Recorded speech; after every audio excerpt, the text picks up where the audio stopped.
Please welcome our musical inspiration for this morning, Jennifer Trevor. All right.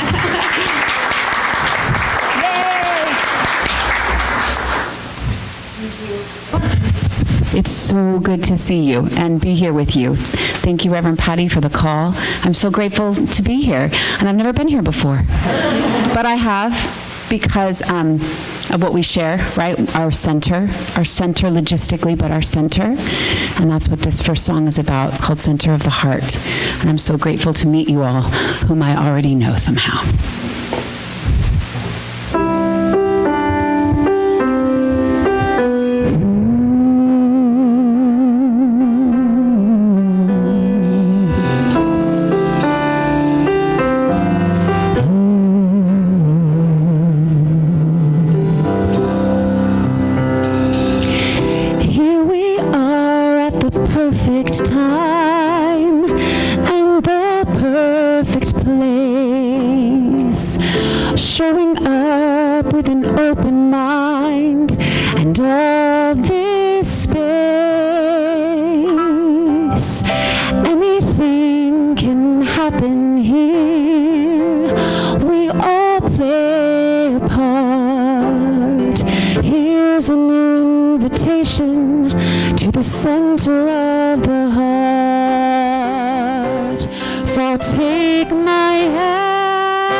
perfect time and this perfect place, showing up with that open mind and all this space. Anything will happen here, 'cause we all play a part. We're all in this together at the center of the heart. So take my hand, here we go. What's the plan? We don't have to know. Just take a breath, make this start, and welcome home to the center of your heart. Welcome home to the center of the heart.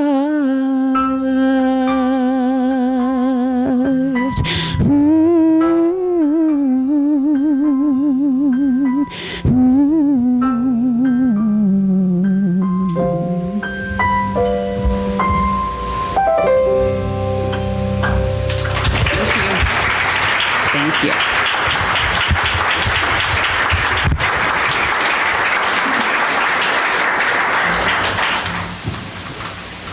Isn't she great?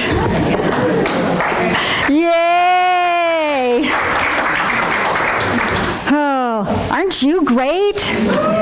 Yes, yay. Oh, well, happy Easter, everyone. It's our first Easter together. That thrills me beyond words. I just can't say how much it thrills me. And so it is the day of renewal. It means lots of different things for different people. And I encourage us to just let that be okay, that it's going to show up in lots of different ways in our lives and in the lives of the people that are around us. And for some of us, there might even be a question about how we do come together with our family and our friends who think differently about the idea of Easter than we do. Maybe.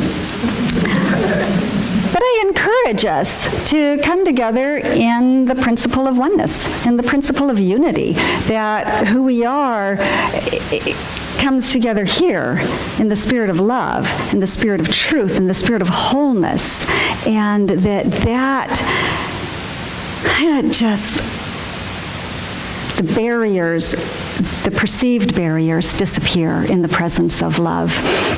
And Thich Nhat Hanh wrote, you all know who Thich Nhat Hanh, yeah, good. So he wrote, "To me, religious life is life. I do not see any reason to spend one's whole life tasting just one kind of fruit. We human beings can be nourished by the best values of many traditions." And I love that so much. And because I love that so much, and because I had planned something special for y'all today, it kind of went really well together. So I'm going to invite Rosie Huff to come up. She's one of our practitioners. She's actually our lead practitioner at our center. And we're going to offer a ceremony, a little ritual for us. I invite you to enjoy it. And at the end, there'll be just a moment, just a little moment of time for you to contemplate. And this is titled Lighting the Flames of Faith, a call to service. We perform this ceremony to promote the universal consciousness of life, which acknowledges that all peoples and all faiths, all sentient beings, come from the one great universal presence, which we call spirit. Fundamental to this truth is the unifying nature of all religious thought and experience, which we honor here today. We light the candle for the Tao, honoring the universal path of harmony and equilibrium, the natural way. We light the candle for the shamanic traditions, honoring the beliefs and practices of all indigenous peoples, the way of primal spirituality.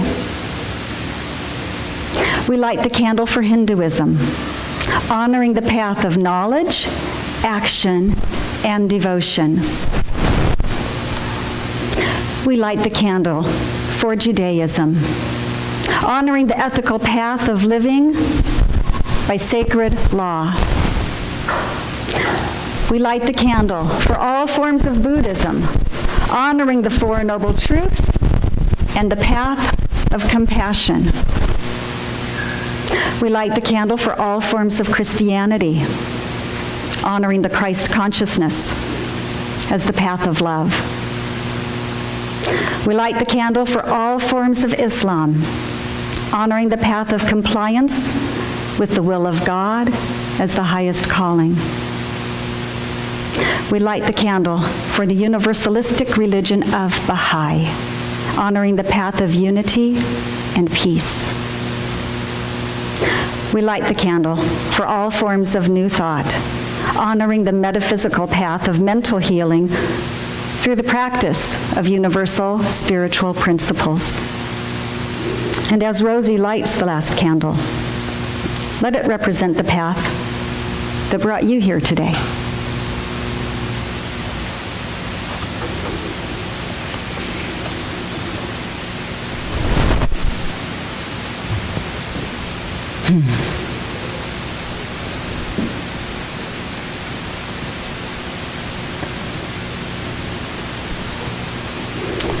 So inclusive of all of the ideas that started 2019 years ago around the Easter, all of the ideas of faith, all of the ideas of truth, of wholeness, of oneness. We let them unify us so that we can come together in our oneness, in honor of that which connects us rather than separating in ideas of different perspectives. So today, I invite us to celebrate Easter as students, as teachers, as livers of life, and as metaphysicians,